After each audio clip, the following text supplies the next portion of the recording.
Assalamualaikum warahmatullahi wabarakatuh. Perkenalkan, saya Randy Prayoga dari Prodi Sastra Jepang. Kali ini saya akan merangkum mengenai bab 5, yaitu tentang Customer Value and Customer Selection. Yang akan kita pelajari ada 4. Yang pertama ada pengertian nilai dan pemilihan pelanggan. Yang kedua ada dasar-dasar evaluasi pelanggan. Lalu kriteria untuk menentukan nilai pelanggan. Lalu pengendalian nilai pelanggan. Untuk yang pertama, pelanggan adalah orang-orang yang kegiatannya membeli dan menggunakan suatu produk, baik barang maupun jasa secara terus-menerus. Pelanggan atau pemakai suatu produk adalah orang yang berhubungan dengan langsung maupun tidak langsung.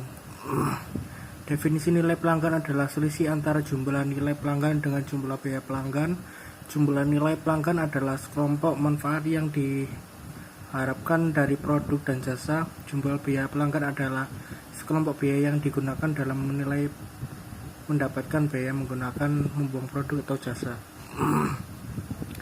Pembentukan dan pengembangan hubungan bisnis seringkali membutuhkan sumber daya yang besar. Setiap perusahaan yang mempraktikkan manajemen hubungan bisnis bertanya pada dirinya sendiri, apakah investasi ini bermanfaat, apakah upaya dan biaya yang diperlukan seimbang dengan pendapatan setidaknya sama tingginya. Lalu tujuan dari pengendalian resiko adalah untuk mengurangi atau mengelola resiko yang mungkin terjadi suatu aktivitas atau keputusan. Dengan menerapkan pengesahan resiko yang efektif, individu atau organisasi dapat mencapai beberapa tujuan yang meliputi nilai pelanggan dihitung secara sederhana sebagai total semua jumlah yang ditagih. Lalu metode ini mengurangi biaya yang dikeluarkan oleh pelanggan, yang berarti biaya langsung dari hubungan pelanggan tertentu dari pendapatan yang dihasilkan oleh bisnis dengan pelanggan tersebut. Lalu yang ketiga, sebuah pendekatan yang dapat menyelesaikan setidaknya beberapa masalah yang disebabkan oleh penerapan margin kontribusi pelanggan adalah penggunaan customer lifetime value. Ide dasarnya adalah melihat hubungan bisnis secara investor yang kemudian dapat dievaluasikan dengan metode analisis investasi. Lalu portfolio pelanggan. Portfolio pelanggan juga merupakan bentuk analisis nilai pelanggan di mana beberapa kriteria dapat dipertimbangkan untuk evaluasi pada saat yang bersamaan. Ciri khas analisis portfolio pelanggan bukanlah penentu nilai yang mengalir ke dalamnya, melainkan secara penampilan hasilnya. Penerapan praktis dan berbagai metode evaluasi pelanggan.